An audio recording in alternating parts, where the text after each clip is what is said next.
perquè vivim per viure somnis. De matí ens llevem del llit per descobrir nous horitzons.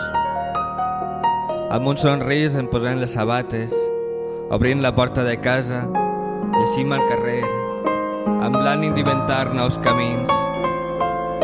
I és així com aprenem que a cada pas hi ha un petit gest que deixampla l'ànima, ens escarota el cor, el seu batec.